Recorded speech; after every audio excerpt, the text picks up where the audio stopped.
We'll talk about the individual pieces, but to begin with, let me give you an overview. This is a studio gallery. It's very unique from the point of view that I don't know if you find a studio gallery in Jerusalem beside this one. This one, when you come in, you'll see that it looks almost more like a museum than a typical gallery. And the point of it is to showcase a certain dimension of Israeli society. That means our sons and our daughters who are in the military. It won't always. The shows will change to different themes, but the theme now has been up most of the Corona period, and it will continue probably for another 6 months. So I don't know if you can read this through the camera, but I'll tell you what it says. It'll give you a good idea of what this is about. This is the prints that you see. There's all limited edition prints, large-scale limited edition prints. And it's from the suite, Mesiras Nefesh, self-sacrifice. I'm an English speaker. I don't speak Hebrew, but you'll see when you come to the gallery, you'll see that everything that you see here in English on the front, on the windows, is all Hebrew. All our brochures are all Hebrew. We finally gave into the fact that we have to learn how to speak Hebrew, not that they have to learn how to speak English. Anyway, so most of you who are seeing this are English speakers, so I'll tell you what this says, and then we can move on and look at some of the pictures. The Mesiras Nefesh Suite is an extensive collection of large-scale digital prints that portray the training crucible our combat soldiers are required to endure, the cauldron that turns self-focused young soldiers into hardened teams able to execute under extreme conditions of heat, cold, hunger, stress, exhaustion, and pain. They choose to submit to this regime in order to be able to defeat our enemies all along the line. Most have returned safely, others were terribly wounded, and some of our most beautiful souls were elevated on the field of battle. And then some web address.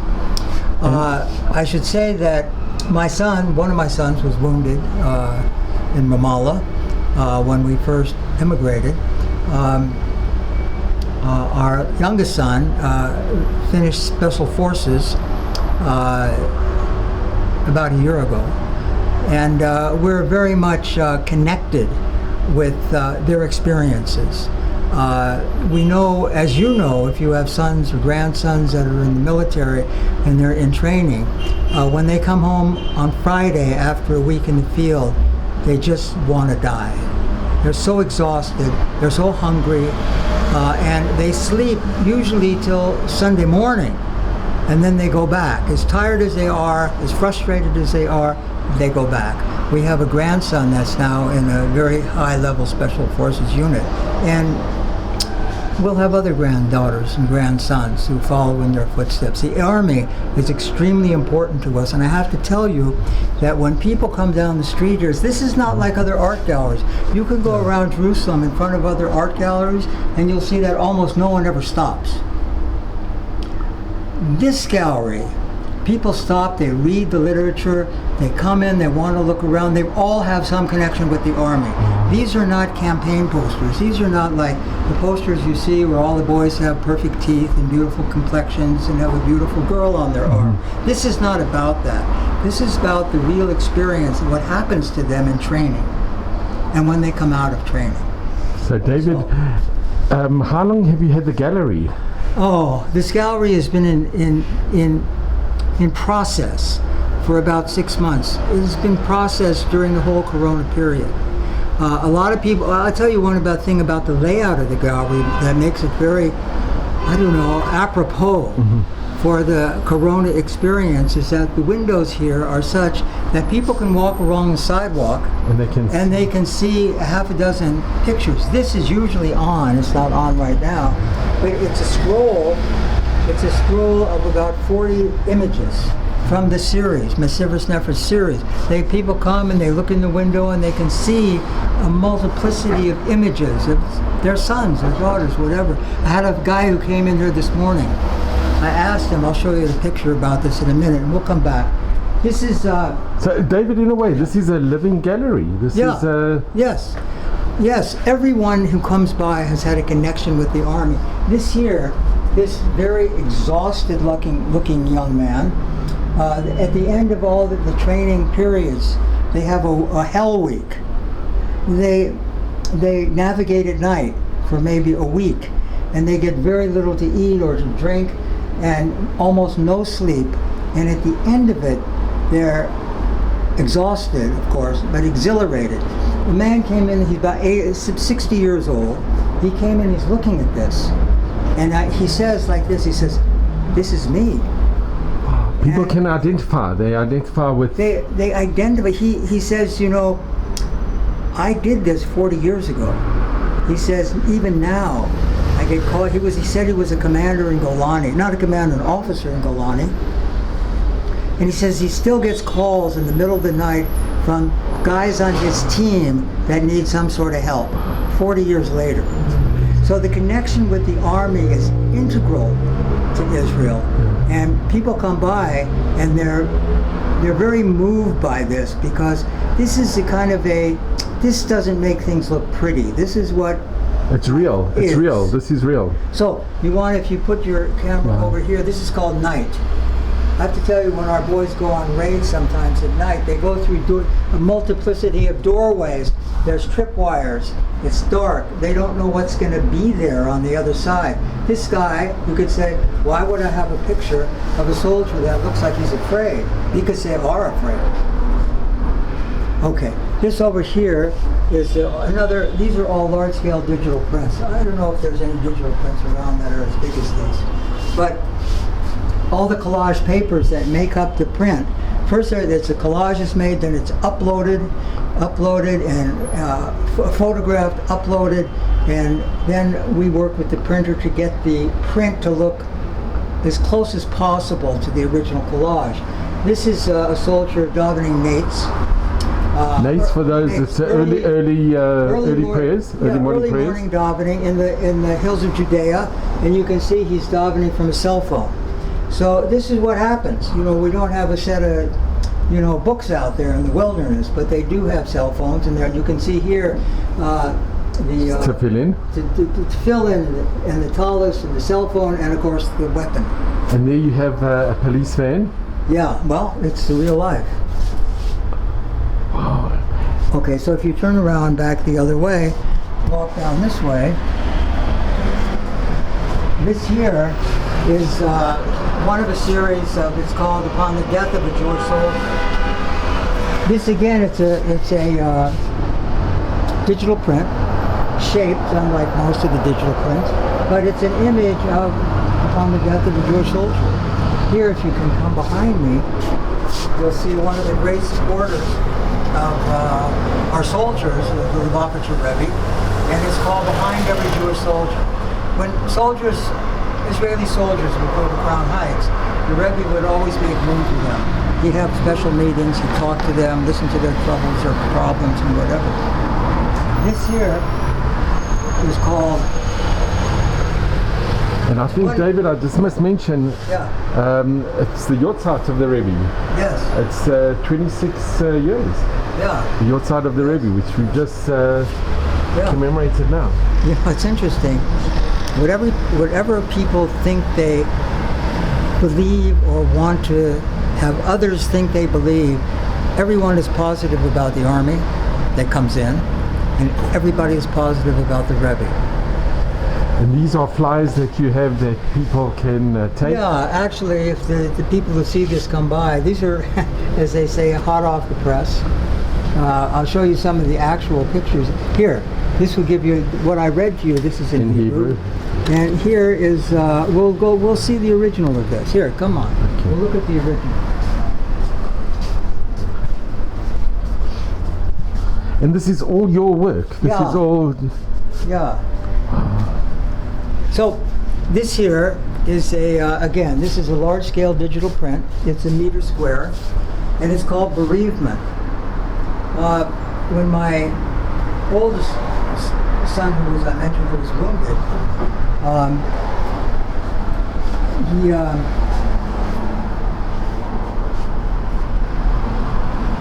we went together one day, or I don't remember, maybe I met him there, but it was a ceremony for upon the death of one of the guys who was in his unit, who was killed in a training accident.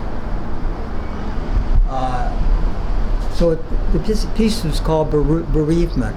Now there's 4 or 5 in the series that are all bereavement. 1, 2, 3, 4. It's a consistent theme that goes through. This is here. This is another image of the Rebbe. Here is and here you have a picture of the Rebbe. Yeah. This is an image that people tend to like a lot. I don't know if you can read it from where you're standing, but it says, "Such sweet souls, all our boys are standing in the light, and should one fall, the whole nation mourns." So cool. So also here you see the website, so if you forgot what the website was, all these pictures are on, I shouldn't say that, most of these pictures are on the website. So it's www.davidschmidt.art. Yeah. Okay. I think you'll enjoy this one. This is just for fun. This is not in the series. So if you ask people what this is, they say it looks like somebody running away. They're not sure at first what this is, but then they get it. What it is we always have the impression that David was this really little guy, Goliath was huge, and David was afraid, but he went to battle anyway. This shows that's not the case. Goliath sees David, and Goliath starts to run. So this is David, little David, and Goliath is running away. And I have to say, this is an image that we should have in our minds relative to who we are in this world. We shouldn't be afraid. If we just stand up for who we are, Goliath will run away. So, I'll show you a couple others. This here is a little hard to read from probably where you are, but it's called First Responder, and it's an image of a soldier who's a first responder taking a dead body child out of, this is a bus bombing. If you come up close, you see the bus bombing, you see the symbol of Eged, you see the dynamite. This was in remembrance of a bus bombing in Israel that occurred a few years after we made Aliyah. This is only hung on the date of the anniversary of that event. And then there's 2, I'll show you the other image. I'll bring it over there. So these 2 images fit the front windows. This again is the bus bombing itself. And you can see here the charred bus and the Eged symbol. People are staggered when they see it, and it helps them relate to the day. So here, down below, is pictures called Miluim. Miluim are reserves. Are reserves. Those are 2 guys, look like they're in their mid-30s, and they're patrolling along the line in one of our villages. Okay, this is a gibush. A gibush is what the boys go through in order to qualify for special units. And you can see that what they go through is very intense. It's a week-long process, and they compete very intensely during that week. By the end of the week, they're blistered and burnt and hungry and thirsty, and God willing, they made it in. You wonder why anybody would want to get into that, but it's a fierce competition. They want to get in. They want to serve their country and their people. Yeah. And a lot of the soldiers that join these units, their grandparents were survivors, Holocaust survivors. Absolutely, yeah. So, okay. Here we can go back out this way. And David, inside here's your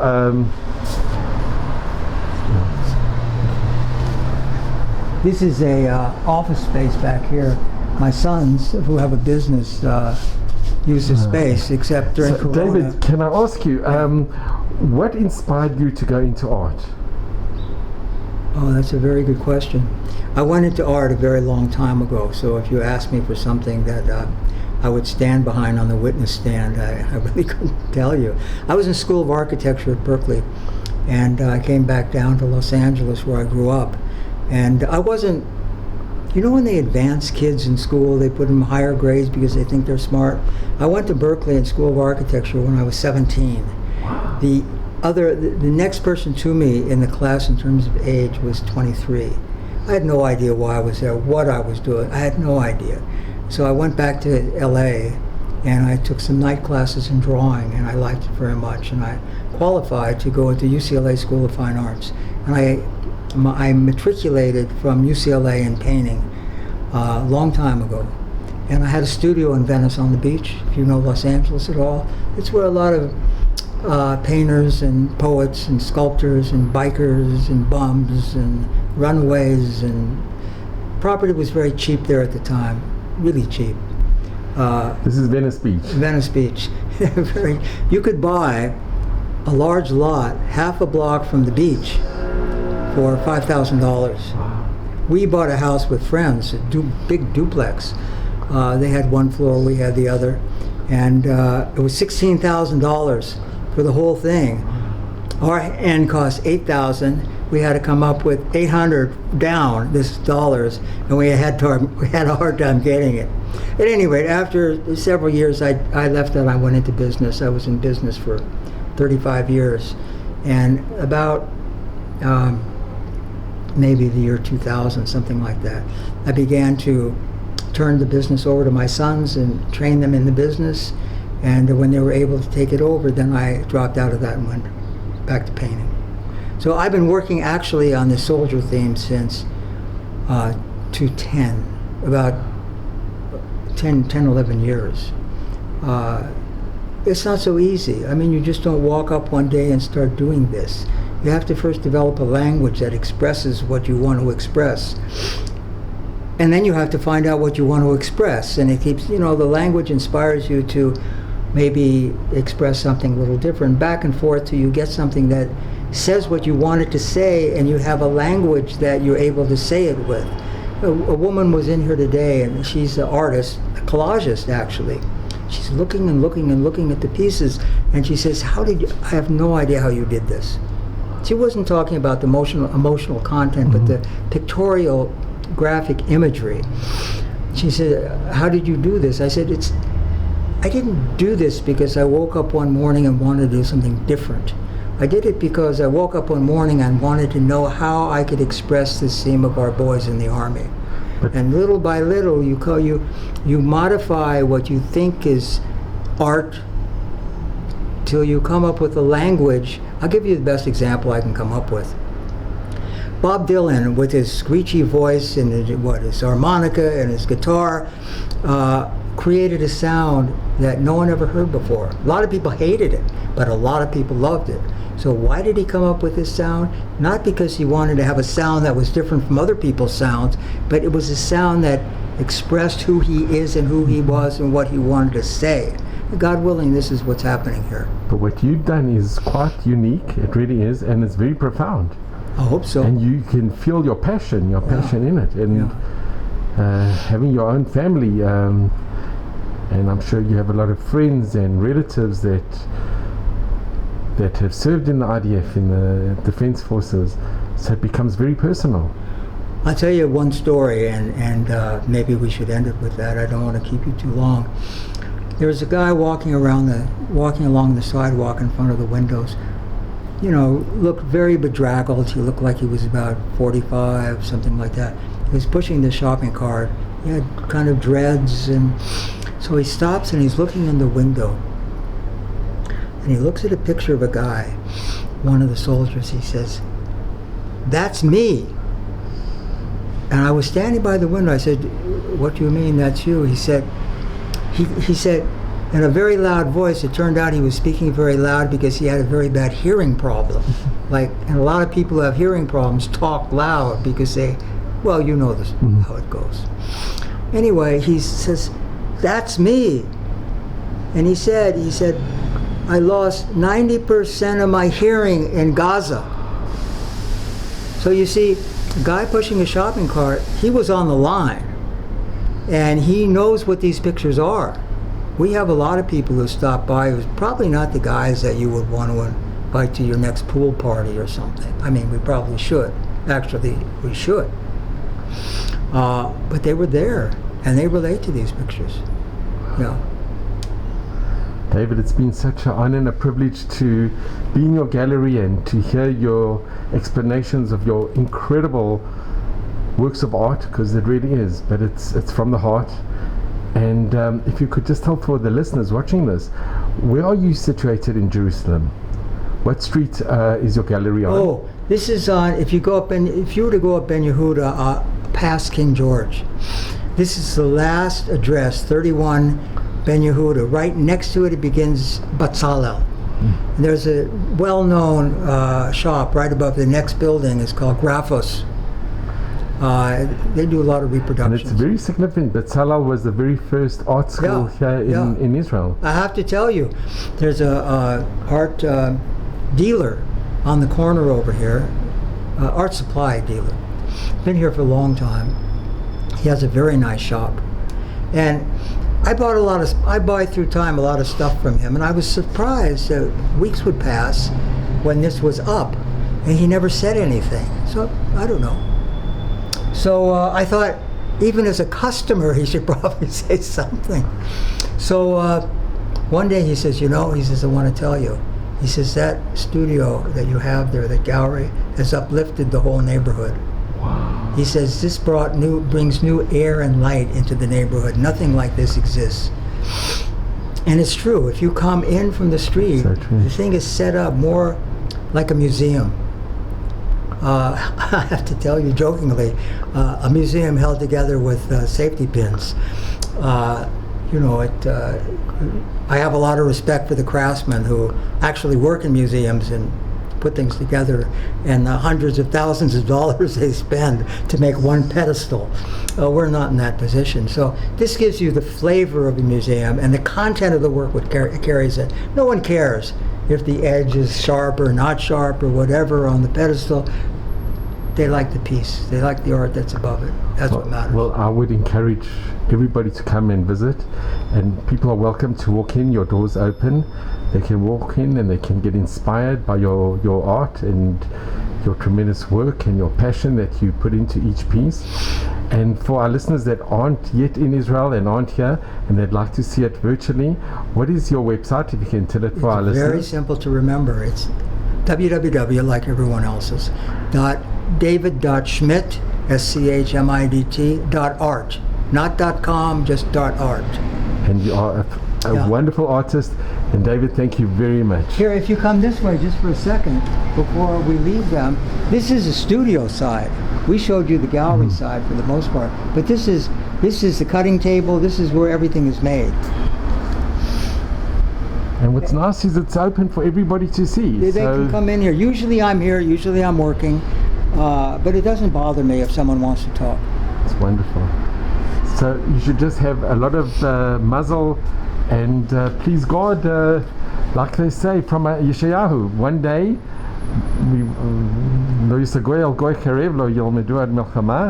that we will not learn war anymore, but only we'll have peace, and we will we'll convert the armaments into plowshares.